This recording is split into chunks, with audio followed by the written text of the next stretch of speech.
So we're going to talk about the metacrisis, a term that has been floating around for some years now, maybe going back as far as the 70s at least, I think. And I've noticed in our sort of ecosystem, the sometimes called the sort of meta tribe, that people are throwing around the term metacrisis a great deal. Sometimes very with a great acuity and power, sometimes more casually and almost rhetorically. And I was keen to speak today with some Perspectiva associates and people who've written about the meta crisis in different ways. That's Bonnitta Roy, Zachary Stein, and Ian Christie. And I've invited you all here just really to kick the ball around a bit on what does the meta crisis mean to you. And in the process of doing that, shortly before we came on air, as it were, I had a very curious email from Bonnitta, who shared a dream. And she gave me permission to read out this dream because it was a good way to start into what the meta crisis might be. So give me a second. Bonnie says this. So, Bonnie's dream. I am drifting aimlessly in a small wooden boat with a 3 horsepower outboard motor on the back in a very big loch. It seems eerie, but I don't know why. Then I look behind me and I see a ginormous shark fin coming straight at me. Emergency. I rush to start the motor, but in my haste I break the pull cord. Crisis. So I lunge at the oars and start furiously rowing, but the oar lock breaks the oars in half. This throws me into the motor and it breaks off the end of the boat and I start sinking. Metacrisis. The shark is almost upon me, and here I am, slowly sinking into the water. I remember I have a small pocket knife, and in a wave of heroism sweeps over me, and I raise the pocket knife at the oncoming predator like a superhero. And then I get a perspective on the whole scene, how utterly pathetic it is to be waving a pocket knife at a ginormous shark. It is almost funny. Then the shark opens its awesome jaws, large enough to swallow me, the boat, and a moose whole. I come back down to first-person perspective to meet, where have we gone? To meet my destiny. And then I see it. I swim as fast as I can, straight into its throat and into its stomach without a scratch from those huge teeth. And there I am, snug and safe in the belly of the beast. It is pleasantly warm. It's quite humid, like trying to breathe in a very humid sauna. A little uncomfortable that way. I know I can't live there for very long, but I still have my little pocket knife. And in this context, that little knife has become a powerful tool. So that was Bonnie's dream in response to the query, what does the meta crisis mean to you? So Bonnie, tell us a little bit more about this. We don't want the dream to completely flood the conversation or even eat this conversation or even, knife this conversation, but still tell us about it. Yeah, so thank you for reading it. So first of all, I think the dream has something to do with what you managed to pull off in this paper, which I don't know how to capture that, but it's, I think, an experimental piece, and it starts off with something personal and it's imaginal. And I think that's why it elicited this kind of response from me. What I didn't put in the email is that the dream is very archetypal, because why was it a 3 horsepower outboard motor? Because that was the boat that me and my dad used to fish in. And I know that boat. And I made it a lock only because I needed it to have like a shark being able to be in there. But so first of all, it's very archetypal to me. And I thought that was interesting. It's also very biblical, right? So Jonah and the whale. But there's also perspectival. Like at first, when I'm just trying to use things to get out of the way, I never really look at the shark. I know he's coming. And then I get dissociated, right? I have like this third person perspective and I dissociate and I think it's very funny. And those kind of things have happened to me in crises before. And then I think it's funny, like a cosmic joke. But then I come down to presence, right? And for the first time, I can see what's going on here. And really this first urge to be like the superhero, and that's all very popular culture, right? And then all of a sudden I see it, like I see very clearly that because the shark is so big, there's plenty of room to maneuver. And that I take as there's 2 parables. One is because the crisis is so big, there's room to maneuver, whatever that means. And the second parable I take from it is that this overwhelming feeling that the pocket knife, it's a pocket knife, that there's something small and familiar that when placed in the right condition or context, gives us a lot of options. And so for me, those were like the two parables that sat in my felt sense from the dream. So hopefully that works. Well, it's a great start. It's certainly different. I mean, I'm reminded, of course, with the knife in lots of sort of symbolic references is often the intellect. There's something about making distinctions and cutting through and that kind of thing. Zach, I feel you should go next. I know you're quite into archetypal images and so forth, but sharks or no sharks, what does the Metacrisis mean to you? Yeah, it is a striking dream. And, it shows that cascade from emergency into crisis, into metacrisis, and the resolution of the emergency and the crisis within the frame of the metacrisis is a perspectival shift, basically, that the nature of the problem becomes different. The metacrisis is a crisis of your mind in relation to the crisis and emergency in the world. And so I first encountered the term metacrisis, I think it was the 2015 Integral Theory Conference. It was Hans Despain, who was a student of Roy Bascar's. He was an economist. He became a good friend of mine. And he used the term in the context of critical theory to talk about just how many compounding things were happening. He was looking at the financial relationships to the ecological crisis. That high finance is actually deeply involved in the nature of the ecological crisis. And he was saying this as a macro economist. And so I started to work with this term metacrisis. I came myself to define it slightly differently and characterize it as the metacrisis being one of the crisis undergirding the other crises, right? That there was a deeper root crisis, and I identified as like a 3 or 4-fold educational crisis involving a crisis of capacity, legitimacy, and meaning making, and at least. So I kind of formalized my definition of it, but no matter what way you slice it, we are in the kind of archetypal situation that Bonnie describes, right? Like, it's worth noting too that the boat as an archetypal on the surface of the water as an archetypal property, with the fish from the under, so the water representing the unconscious basically, and the boat representing our ability to try to make meaning and sense and to kind of survive on a sea of on a sea of hyperobjects, right? In a sea of indeterminacy and probability. And so yeah, there is that sense that the metacrisis will put a lot of things in perspective. And that's one way of thinking about how to resolve it. Doing that, popping up, laughing at the cosmic joke, dropping back down, getting new objectivity, and then realizing that we have what we need to be able to get out of this. But we may have to go into the belly of the beast first, something like that. So I really like the framing. I'll pause there.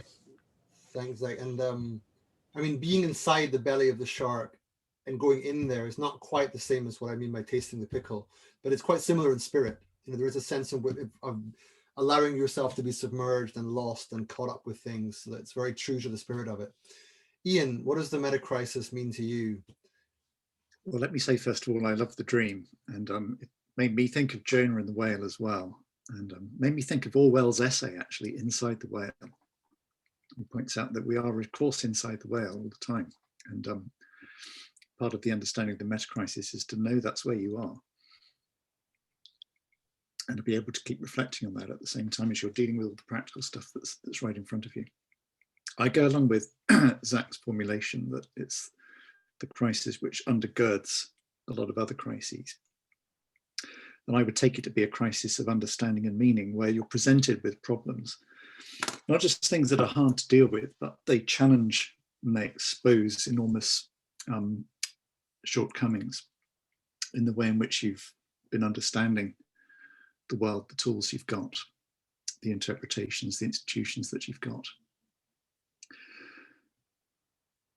One example, I think,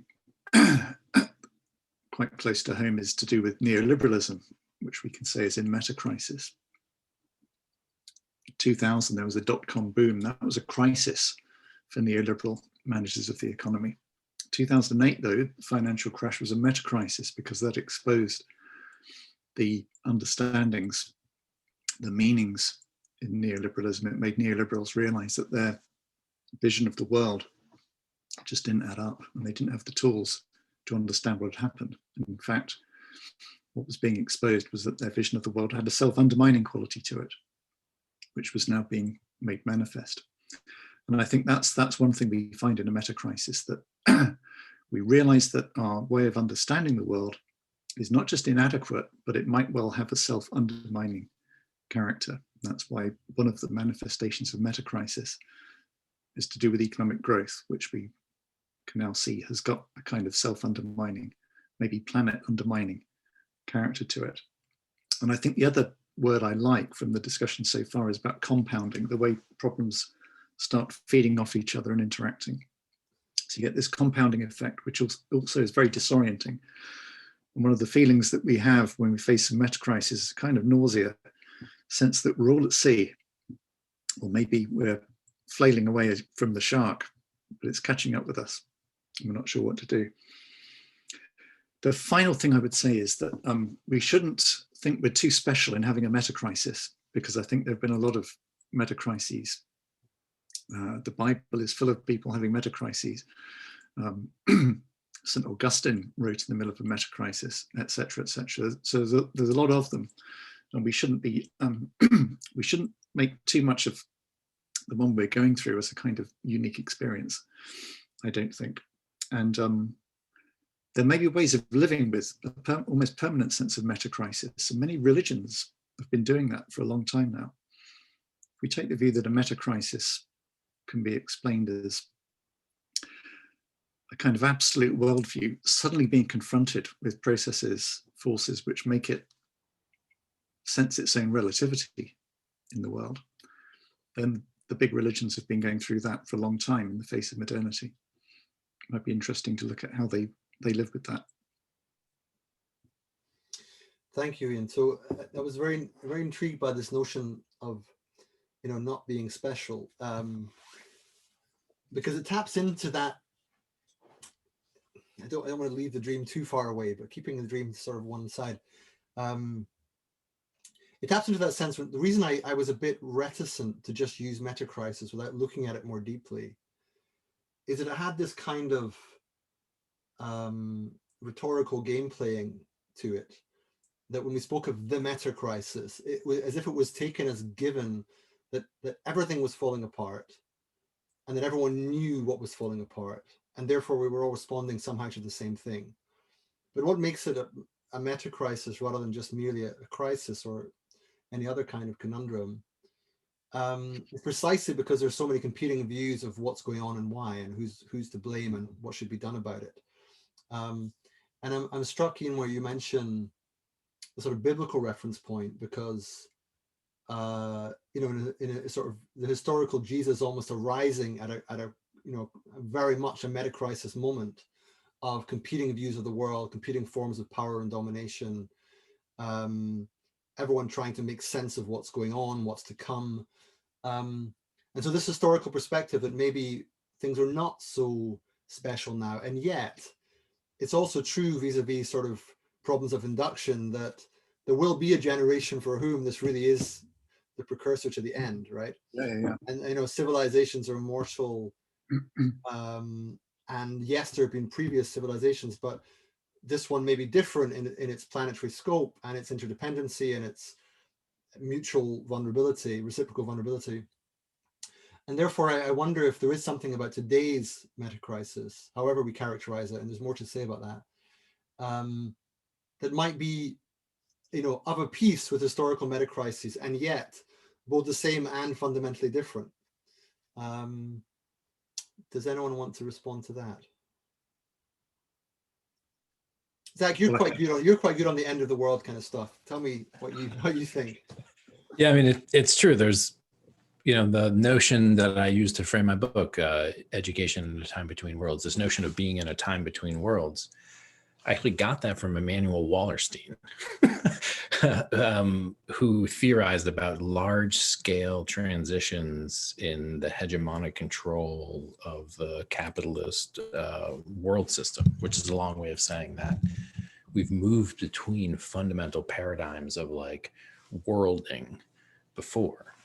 By worlding, I mean like the total sociological apparatus that creates the shared sense of what's real, what's valuable, who you are, who I am, what we measure, right? And so there's this sense of when we moved out of feudal world into capitalism itself, and then when we moved from the dominance of Venice to the dominance of the Dutch to the dominance of the British to the dominance of the American, there were these transitions with massive implications for the way the world, quote unquote, worked. And what's important is that that frame and even the way we think about what is in a world and what is otherworldly, that the world expands both in terms of its spatio-temporal inclusion, right? And Wallerstein notes that like one of the distinct things now at the end of the American hegemony is that we have for the first time a planet that's completely encrusted in communications and military and commodity supply chain interdependencies, right? So that before, when capitalist world systems went through crisis, it was actually this small little part of Europe that was going through a crisis. And most of the world was basically fine or actually thriving. Like the Islamic world, for example, would be thriving during some of these crises in the Western capitalist world. But now this is completely different situation. And then that, each form of that world system creates a world ecology adjacent to it, and a kind of implicit metaphysics or ontology that's the assumed basis of the life world for communication. All that happens too. So to be between worlds is actually nauseating because there is a sense of like, well, what is actually valuable, right? Like what is actually the case with the world, with my identity, with our shared ethical frameworks. Many of these things become up for grabs in a way that they're not when you're fully enworlded in a given thing. And so one of the reactions we're seeing right now is the denial of the unworlding, which is the epistemic hubris that is being locked in by the system that is extincting. Right, if I can say that. And a lot of that's playing out right now in the media on a global scale. So yeah, we've seen this kind of thing before. There's been the end of the world.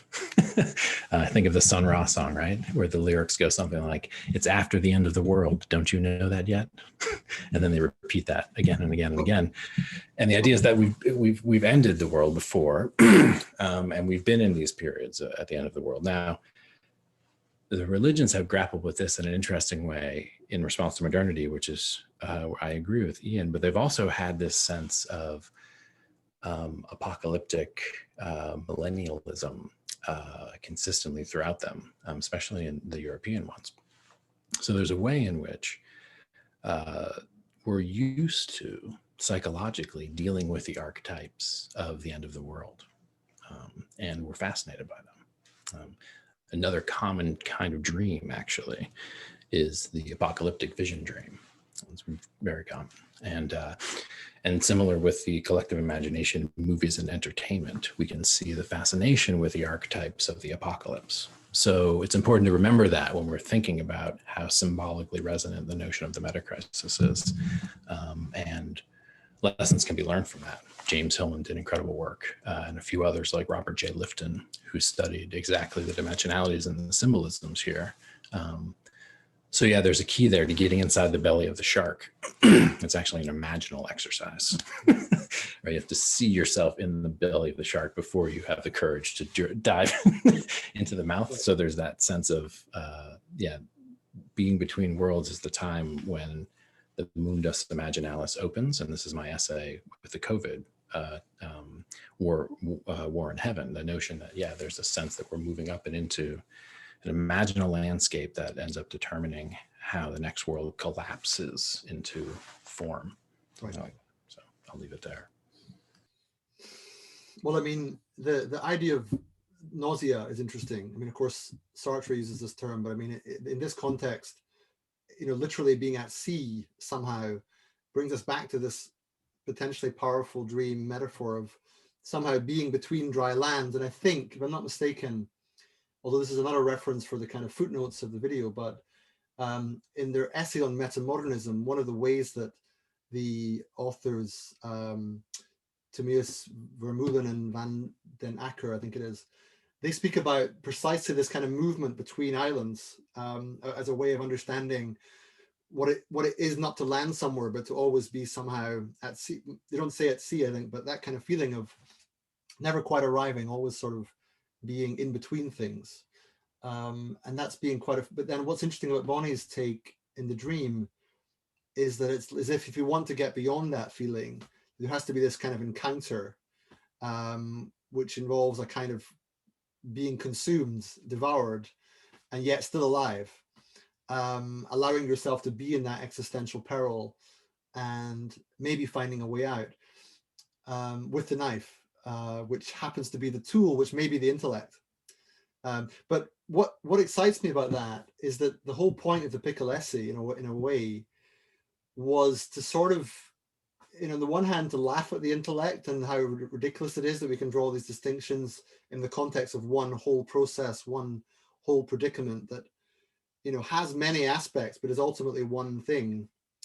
The absurdity of that, and yet the value of that, because when you start teasing apart the difference between the kind of reckoning experience of COVID and the emergency and time sensitivity of climate, and then the kind of deeper conundrum of political and societal and cultural crisis, with all that means in terms of who has power and who has greatest need, and how do you allocate resources, and what kind of economic system will work, and just how unbelievably wicked and difficult that is to resolve. And only then, that's enough, right? But then you get the Metacrisis stuff, which is contested views of how we make sense of this, limits to compassion beyond a certain, Zach, you once very memorably mentioned planetary scale trolley problems. And this idea that, we're entering a phase of history where there are really difficult decisions to make. And we see that with COVID, who to vaccinate, who lives, who dies. And perhaps as climate change bites a bit more, this kind of decision will be more pressing and more common. And then there are other things like you mentioned, Ian, the thing about sort of getting undone by your own logics. And this is actually how I first encountered the Metacrisis sort of theoretically. It was through the work of Adrian Milbank and Pabst, I forget his first name.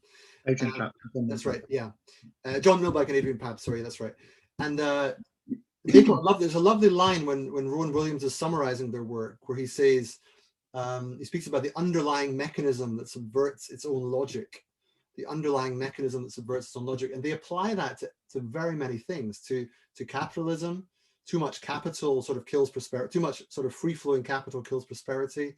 To democracy, sort of unfettered majoritarian rule subverts the democratic norms. And it goes on like that. So it's another way of seeing the Metacrisis. And then you've got this kind of composite view of all the crises put together. But I always felt that was a little bit unhelpful somehow, just to say, because the Metacrisis is a way of saying it's not just one thing, it's everything together. Unless you can go beyond that and say, give it a bit more definition and texture, you're going to struggle to make the next move in the conversation. You have to begin breaking that down. And then finally, the sort of fourth pattern of Metacrisis that I mentioned in the essay is, I think, a crisis in the meta. And Zach and Bonnie, in different ways you've written about this, but, getting meta right as a move in the language game and a way of thinking and talking is really important. Like, so many, I think Timothy Morton speaks about meta destroying intellectual endeavor, because you just can so easily get lost. Anything you can do, I can do meta. And the line I think, Zach, you taught me about was, this conversation is going nowhere is a meta move. It's a way of sort of shifting the register beyond the substance of the matter to try and just divert attention from what needs to be talked about. But it's also the crisis in the meta is also a difficulty in speaking about the underlying phenomena that really matter. So maybe you felt this in the US in different ways, but we certainly felt it during the Brexit debate, because there was so much language about democracy and what was democratic, and so little reflection on what we meant by the term. You know, there was no capacity of the culture to go meta on any kind of scale whatsoever. So you'd have lots of debates about this is democratic, that's an affront to democracy, la la. And I was screaming at the TV sometimes, you know, yeah, but what is democracy here, right? So that failure to go meta is a problem. And then maybe the final point on that is there's also a kind of spiritual or religious meta, or the metaphysics, which is the capacity to like go beyond the current frame and look at the sort of sacred canopy, or what's encapsulating the whole set of phenomena. And an inability to do that, or to be willing to do that, and to realize that that's quite a different thing from a kind of pre-modern metaphysics of a sort of ready-made worldview that may be more or less oppressive. So I feel the metacrisis is all of these things and more. I list 10 of them in the paper. And that's a bit of, again, I'm sort of joking, like 10 metacrises is a little part of me that's laughing at that. But I do think it's useful to give it some definition, to give it some texture, because otherwise you're just left with this feeling of everything's terrible. Ambi-crisis would be a better term, maybe, or omni-crisis. So that's kind of what it means to me. And that's why I moved beyond the metacrisis to speak about the pickle, because I feel it's a more playful, resonance, evocative, generative, aesthetic, vivid notion to get people thinking about what we're stuck in. So to be inside the shark is to be sort of in the pickle, and to use the knife is to sort of figure out which organs need to be adjusted, maybe, or which hole exactly you need to make to get out. So yeah, it means something to me. It means quite a lot to me, but I also feel as a tool, as a heuristic, as a way of opening the conversation, metacrisis also has limitations. It's very abstract. I mean, we, as kind of broadly speaking philosophers, we all kind of get used to this language, but you know, my mum doesn't love the idea of metacrisis. You know, it doesn't mean much to her. So yeah, that's the pickle, however, you know, then you can get going. So anyway, I've kind of slightly lost track of where we were, because that was a bit of a ramble about the paper, but suffice to say that the metacrisis is sort of real, and yet the terminology of the metacrisis means that I don't think it can really be thought of as one thing, or it's both one thing and many things. It's one frame of mind in response to many, many things. I think you're right to want something which is approachable, and it may be even playful, which can get us into talking about this mess, this pickle, this compounding set of dilemmas. Because I think there are two big problems with even getting to grips with staring the metacrises in the face. One is that it's easier to feel it than think it. So I've got quite a precise feeling, which I can associate with thinking about the metacrisis. And it's a kind of nausea or giddiness, or maybe it'll be the next dream I have inspired by Bonnie. I can feel it, I can intuit the metacrisis much better than I can talk about it. As this whole discussion is probably making very clear, there is too much to grab hold of, and because we're intellectuals, we think we ought to be able to do it.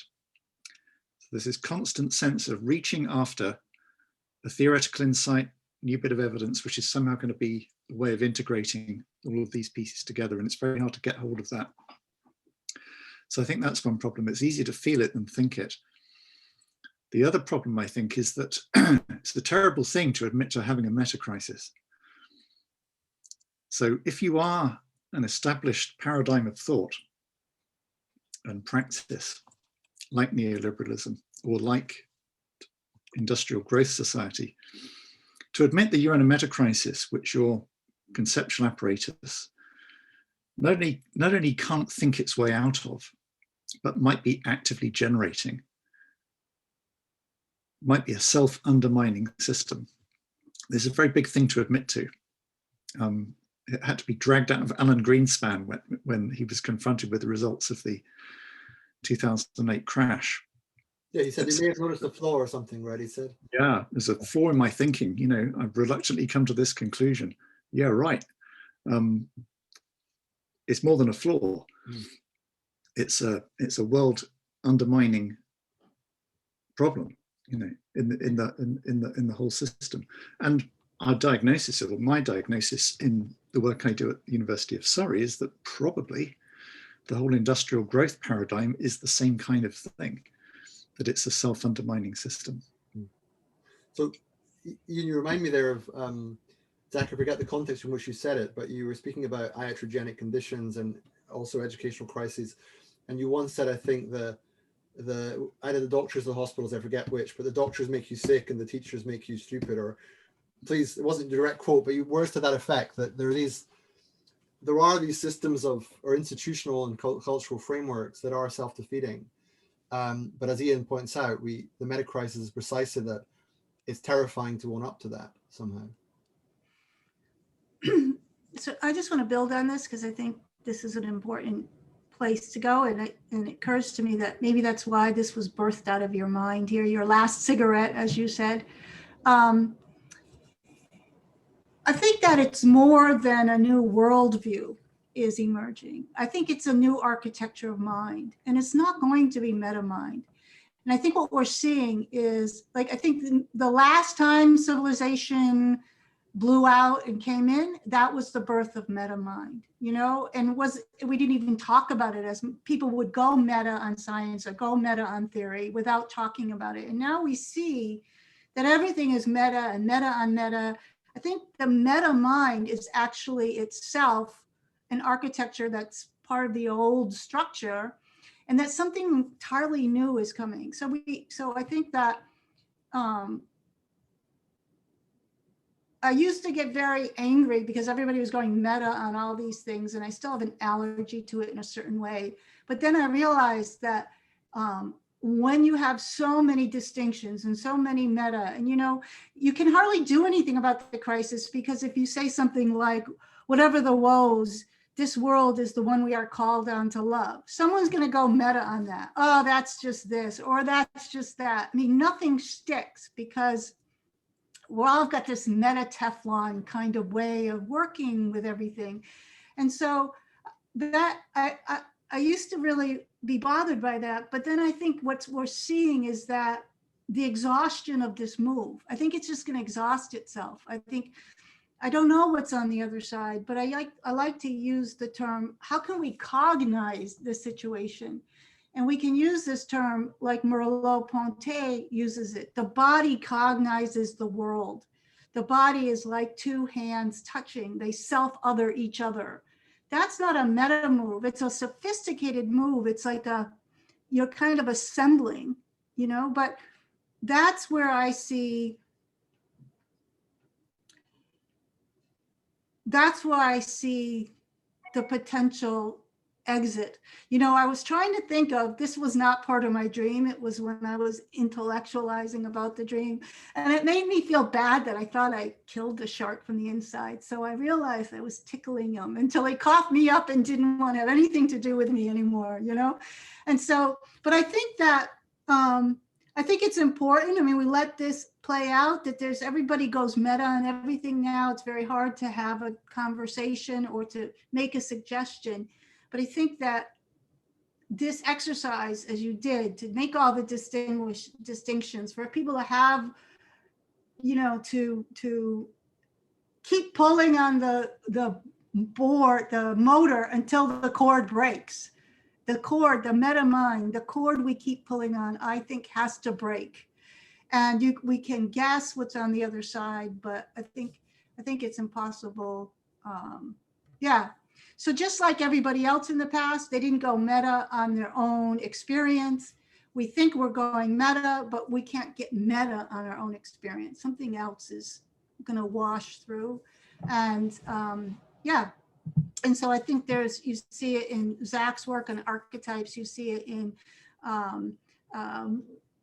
Tom's piece on the digital ego, is quite complex, because he was talking a lot about digital and political, but then he was talking about Merleau-Ponty. It might have been Dan's piece. And you start to see this strange language game, the virtuous and the virtual, you know, the digital and Merleau-Ponty's theory of the body. This is a kind of an interesting phenomenon for me to watch. But, you know, I don't know, I'm just kind of winging it here. That's okay, Bonnie. And I just briefly that, so that, yeah, the Digital Ego Project at Perspectiva, Tom Chatfield wrote an essay called Finding Virtue in the Virtual. And Dan Nixon wrote one that came out today about Merleau-Ponty. So I know you've read them both recently, so you're more, you know, more than pulling your weight in terms of reading our stuff, and no wonder it's a little bit in the shark, as it were. I actually like the idea that the shark might be a kind of meta monster that risks swallowing us whole, but leave that to one side. Zach, what did you have to say in response to that? I mean, a lot of stuff came up, you know, I mean, one was just the image of the time between worlds being a time at sea between dry land, linking into the archetypal notion of the ark, of course, right? And the idea of permanently being within an arc of the mind, which is Bonnie's notion of like, that in a time between worlds, we just go meta and we can't stop going meta, and we think we're never going to get off the ark and we'll never find dry land again. So interesting. And then, so another notion that came up just playing with the dream, and then I'll get into some other stuff, was that, so we're at sea on a boat, not creatures of the sea. The boat will deteriorate. It's already broken, right? The solution is actually to merge with the creature who is from the sea. So if we don't want to be on the ark permanently, we either need to find dry land, or we need to find a way to transform in such a way that we merge with those creatures who are native to the sea, who would be out of place on land, right? Which is interesting. But as Bonnie said, she's probably going to get coughed up and try to find dry land. And so we do need to find dry land. And that means we need to stop going meta on one another all the time, constantly. From a human development standpoint, if you think about at what developmental fulcrums you would find the propensity to constantly go in meta on everybody and everyone, it's adolescence. Because it's when you first discover that you can go meta. And you're like, this is the solution to everything. It's actually a power play on everybody around me. Gives me a sense of intellectual superiority. But it also puts into order what at a lower level is a bunch of really disorganized stuff. So there's a phase-specific appropriateness to hypertrophying abstraction and the ability to take a conversation and to one-up it into another conversation, which is the meta move. And that can be everything from like questioning the paradigm to questioning your positionality to, you know, so there's all kinds of ways that you can go meta. But as Bonnie said, what that means is that, and very in keeping with the kind of pathologies of modernity, is like constant optionality to exit relationship, right? Constant optionality to exit relationship, which, by the way, you cannot do at sea together on a single ship. There's no option. There's no optionality to exit relationship, right? The unbearable intimacy of planetary catastrophe means that there's much less optionality to just get out of conversations, to get out of relationship. And so the tendency to go meta is the self-protective adolescent individuating tendency. But when you look at what happens after that, you get what Wilbur used to call the centaur, which is the returning of the abstract to the body and the reconditioning of judgment through a kind of an active way of cognizing, and I like that word. But it also means a deepening of wisdom around the relationships you have and the valuing of the absence of optionality, right? Yeah. Which is called maturity. or indeed marriage. I mean, but yeah. What'd you say? Or indeed marriage, be another word. Well, but right, and this is that's exactly where the whole thing becomes extremely domestic, right? Like, what are the nature of those relationships that you will have till death do you part? And in modernity, they're all optional, baby. there's no traditional culture locking you in place and making sure that you stand by your family and your loved ones and do what you say you have to do. You can just go to another city where no one knows that you broke your word. You can't do that in a tribal culture. So the idea that the meta move and several other things that take place are the ability to exercise optionality out of relationships, and that the metacrisis is the thing that's thrusting us back into an absence of of optionality, forcing us to be in the intimacy of the crisis and catastrophe together, and to be re-embodied and to be more mature. So that will unfold, but again, this is the framing of metacrisis, planetary adolescent crisis, basically, which I think is useful. It has its limitations, but in this context, I couldn't help putting it out there. Well, there's a I want to bring you in, but there's a lot going on for me at the moment. One is I have an 11-year-old proto-adolescent son who does a lot of those moves in the argument and exhausts me every day with it. And then more than that, this idea of being kind of at sea and a kind of enforced intimacy through metacrisis, and that one of the ways to understand the metacrisis is that the kind of reflex propensity to go meta and the ambient whataboutery that we see on social media, for example, which is also this kind of meta breakdown of genuine sense making through the excessive use of meta language and maneuvers. That actually this is maybe a way of understanding why it's so difficult to make sense at the moment. It's like the permission to go meta is still there, but one of the things that's also going on, and those people who are calling metacrisis are actually saying, hang on, there is this shared intimacy of impending catastrophe or real catastrophe, and that doesn't allow us the luxury of breaking relationship, as you put it.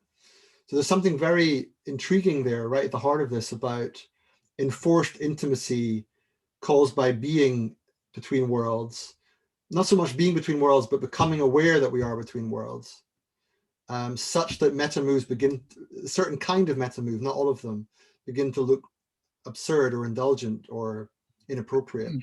Yeah. I think that's right. One of the things that we can't do is suspend operations while we work out a more precise understanding of what we mean by metacrisis and how we might live with it. We have to do that at the same time as dealing with the crises which are within the metacrisis.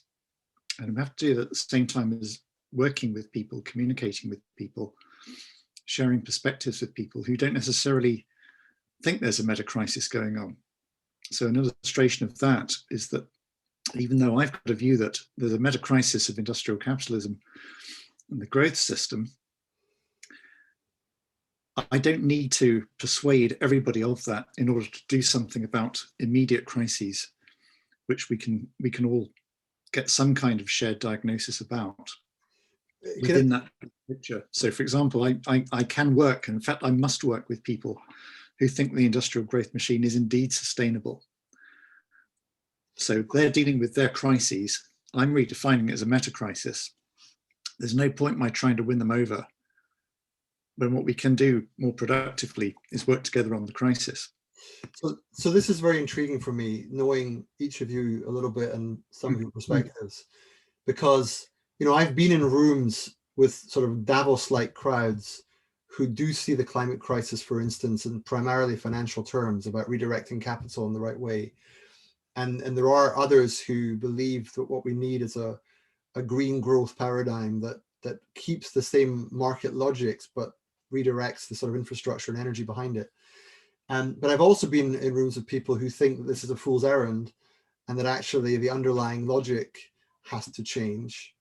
And then the point I wanted to get to is that there are people orient themselves to this conundrum in different ways. So I see people speaking at the level of, like Forrest Landry, Zach would speak of, transcendental design, or Daniel Schmachtenberger would frame it in a kind of game theoretic way, such that there's this kind of overview of the underlying logic across civilization that we have to understand in the right way. But then you have the kind of pragmatists who are often working in amongst those trying to deal with the emergency and the crisis, who don't realize there's any kind of meta-crisis.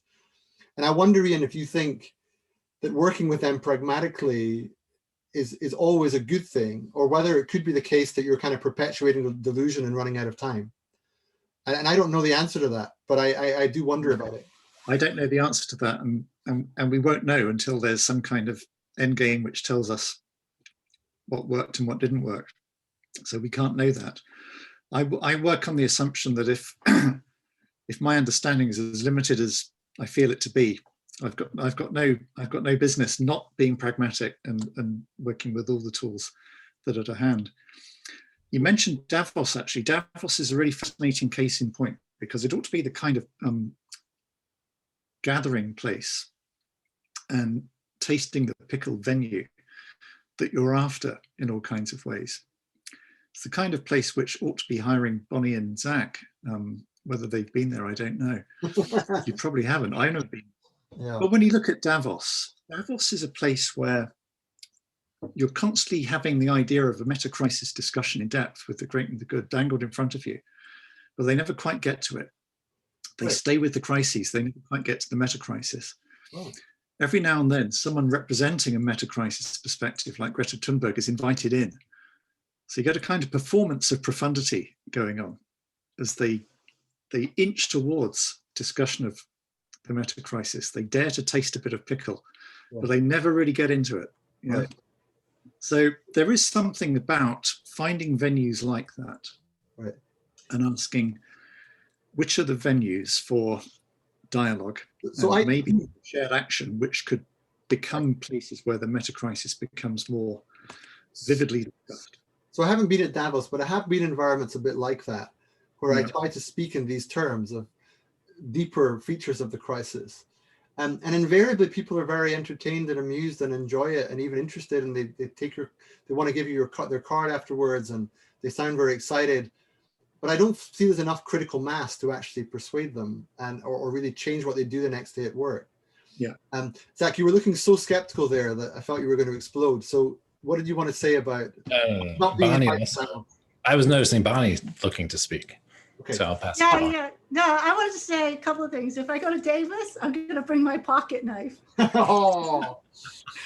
But one of the things that I've observed that I don't know what to do with, but it's one of these seeds or kernels of observations that I think may be valuable, useful. And that is, it's like, a couple of Davoses ago, there was this little video that went viral because somebody said, oh, just tax the billionaires, and it was so powerful, and it just, Nothing happened, really. There's no, and so when I see phenomenon like that, I started to realize that there's phenomenon that are very fragile from one perspective. So when you hear Daniel Schmattenberger talk about neoliberal capitalism and the whole civilization, you get this sense that it's very fragile. And yet, if you're, you sense into it, it has a great deal of inertia. And this sense of something that's fragile and has a great deal of inertia, you see there's something paradoxical about what kind of phenomenon is that. And this is actually true of the ego.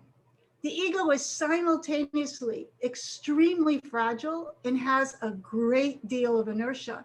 So I just offering this is something that, I'm not obsessive about it, but this is a pattern. Some kind of information in this pattern may give us clues about what kind of phenomenon is capitalism, is the ego. Maybe they're just the same thing from a certain perspective, but I would like to understand what kind of a system, what's the generator function of a system that's simultaneously fragile and has a tremendous, surprising amount of inertia. That these things, that the ego can maintain some of its experiences, or that capitalism or the Western canon or civilization as we know it, or cities can maintain themselves. This is a very interesting question or observation for me anyways. I don't know if it's relevant. I like the parallel. It's intriguing. Zach, tell us a little more, and I'm always pressing you to say kind of, how do we sort this stuff out? And of course, it's a ridiculous question, but I'm still inclined to ask it. I mean, one thing to stick with, kind of, since we started with dream, I'll stay in the archetypal. There's a whole bunch of economic and other things, but Bonnie, the answer to your question is James Hillman would say is the synex, which is the counterpode to the puer, which is the eternal youth. The synex is the old man, which has a light and a dark side, positive, negative synex, positive, negative puer, right? So there's a whole book about that Hillman wrote, and so it was one of his best books. But so the synex energy is exactly this. The synex is, in its negative form, precisely a fragile old man who sits on a throne and wields tremendous power, and that power has become recalcitrant. It has become extremely hardened and habitual and unyieldingly exacting, especially quantitative. And so the synex appears as this wizard in a powerful tower or castle who controls the kingdom entirely to the point of perfect, minute observation and control. So in some sense, it's like an overwhelming system, but the synex themselves is actually a vulnerable old person with deep, easy weak spots, like nymphs or music. And so there's this very complex, or the puer itself, right, is the weakness in the synex, which is to say that through the creation of the hardening, you create the opportunity for the opposite to occur, which is the revolutionary, youthful, unbridled, undisciplined, non-systemic puer energy, the opposite of the synex. And they battle one another endlessly. So yeah, that energy is diagnosable, and is ultimately self-terminating, as is the puer energy, which is the classic hero who ends up flying too close to the sun, whereas the synex ends up the wizard in the tower who, in pure isolation, is forgotten.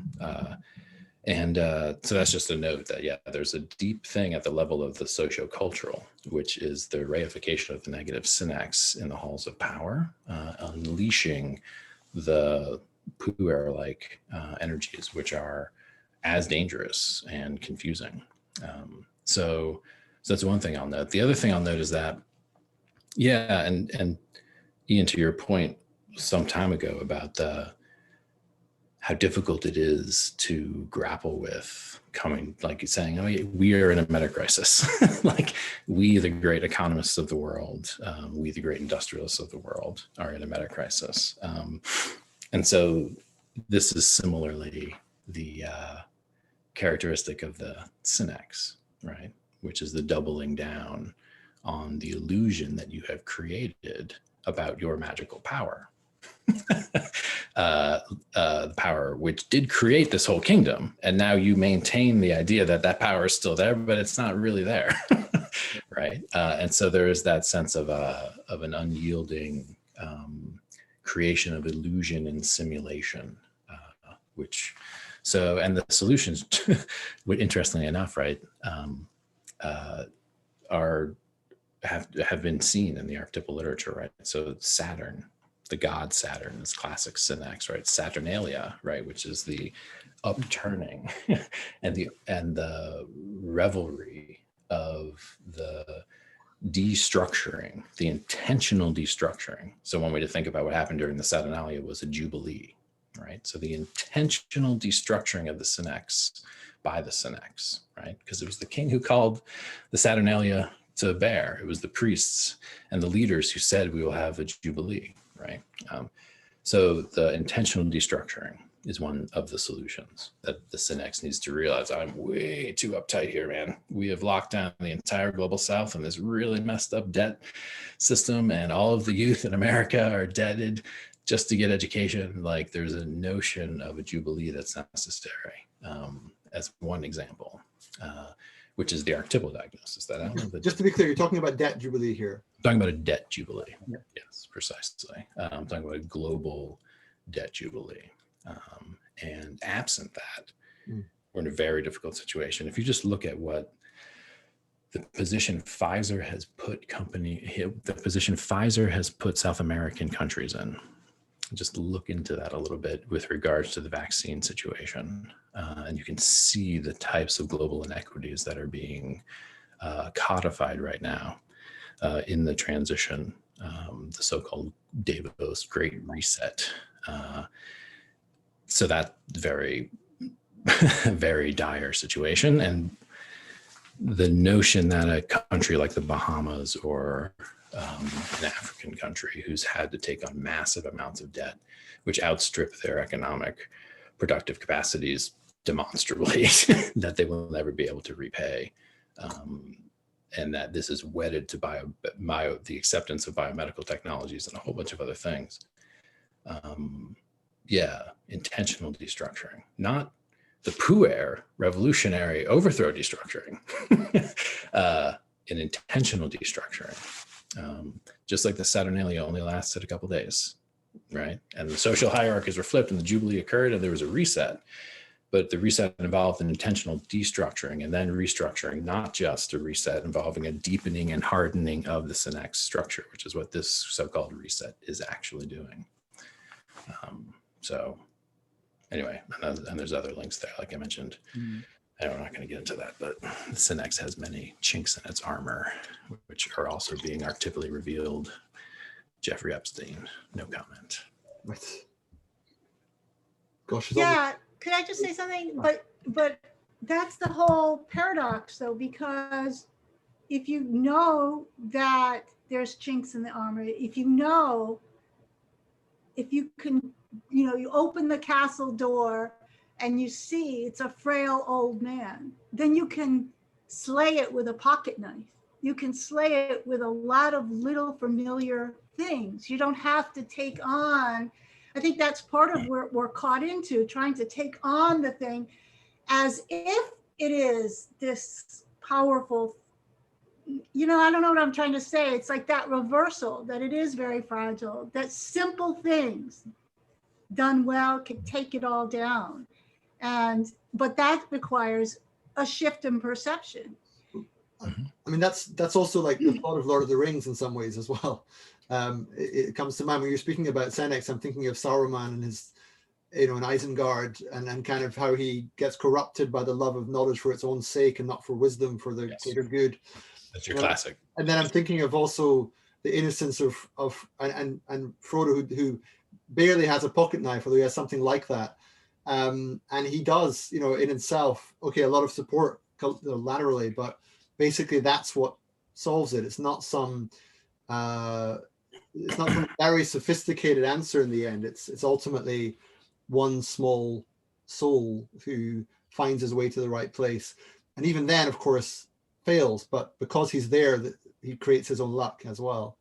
Well, it's very intriguing. I mean, there's more to say. I mean, the last thing I just want to if you don't mind, Zach, just pushing you just slightly, just not so much for a full answer, but more for the form of the answer.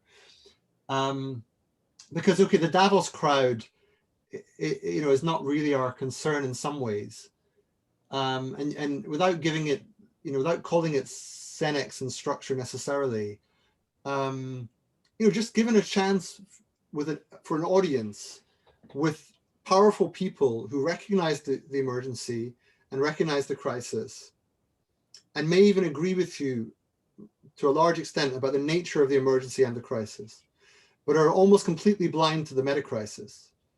I'm just intrigued to understand what one does. Perspectiva's job is not just to kind of, find the right ideas, but also to sort of put them into practice. So,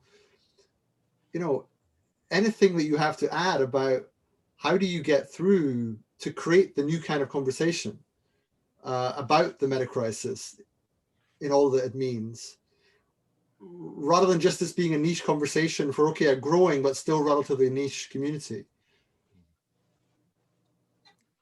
You're asking me, or? Well, kind of, yeah, but because I feel as though you're sort of more direct target, because I feel as though you have maybe in some ways the most relevance to say, but maybe the least desire to say it as well somehow. I am hesitant to say it. I'm curious what Ian has been thinking as well. Well, Ian, you can go first if you want to let Zach prepare.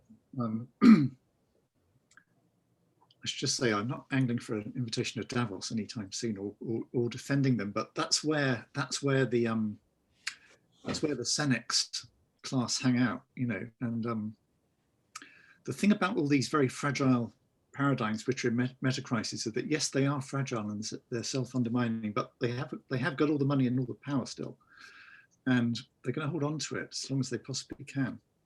So we do need to find ways of engaging them. And I guess what I'm interested in are people who have made the move from within that world, and they're edging into the world that we're in, which, let's leave aside the question of how we got here in the first place, but let's look at some of those people. So just to name names, I mean, Rowan Williams, I would say, is one of them. You know, there's a someone who is public intellectual, well within the frameworks of the establishment, but who frankly gets the meta-crisis very, very intuitively and deeply. I think he wrote a fantastic review of the book by John Milbank and Adrian Pabst. It's better than the book, actually, Rowan's review.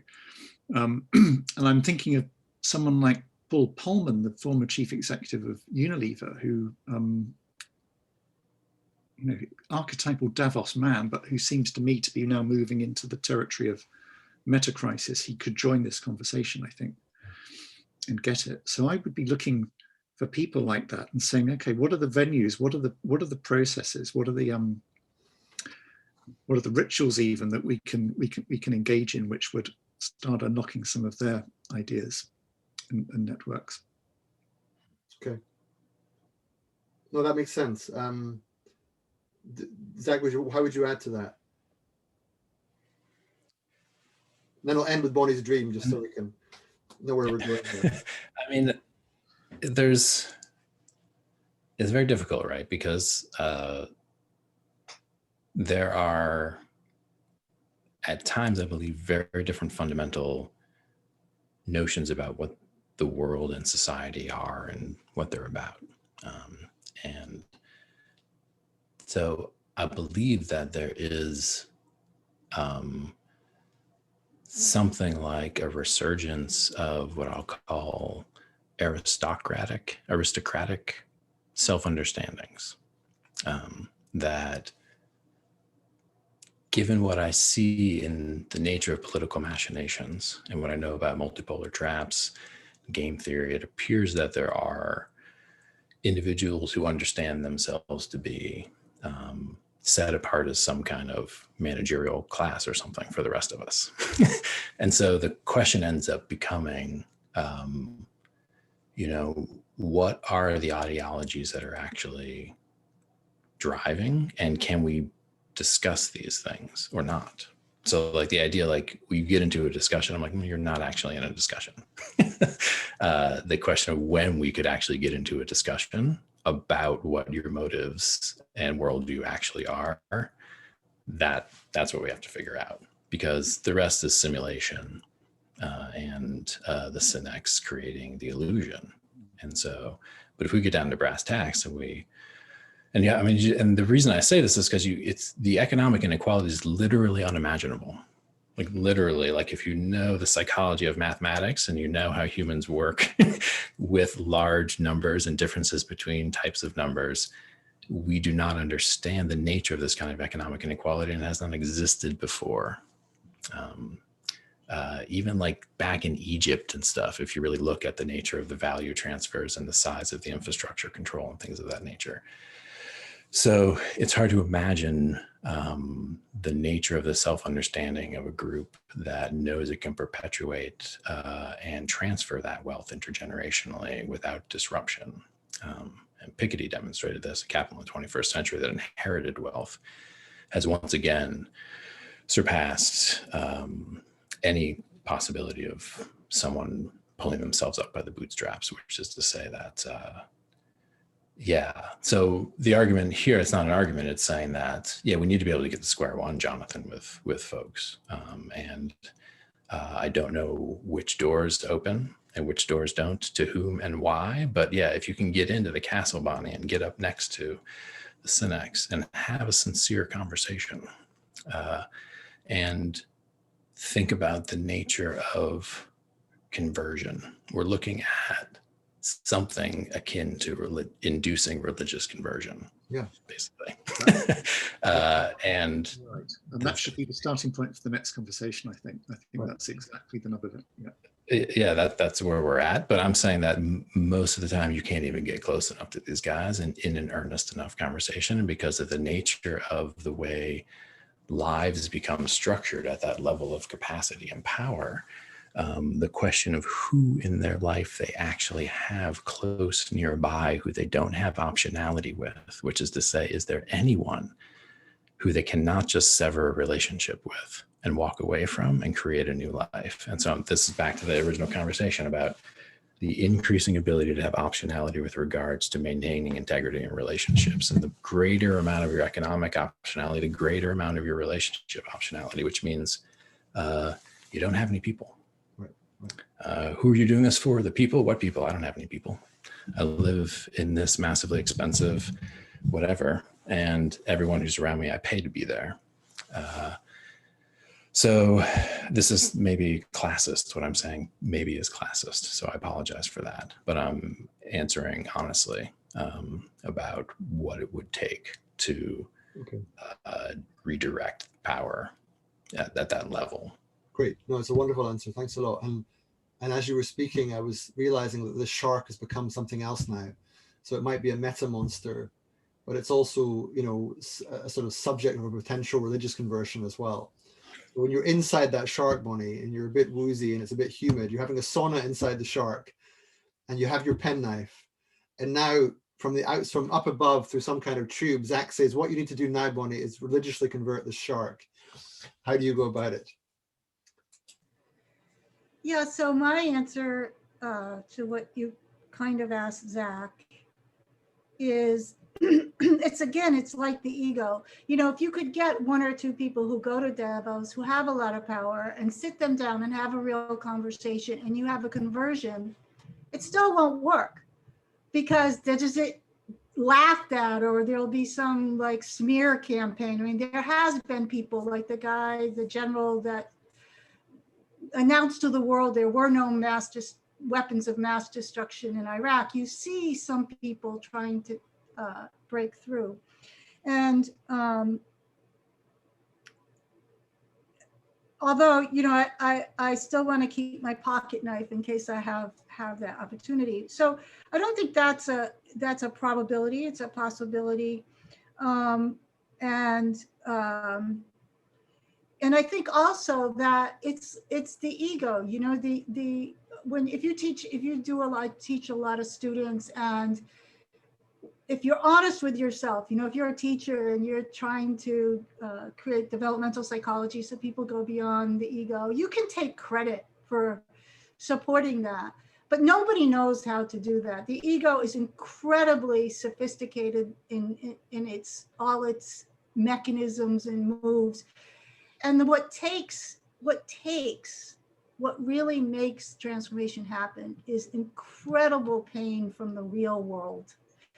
And I think if you want to know what I'm reading inside the shark, is that the earth is our friend here because it's creating the conditions for even those people and their children to undergo incredible pain. And I think that you know, one of the problems with the discourse in the West around the Metacrisis is you want your capitalist society and your consumer lifestyle, and you want the planet too.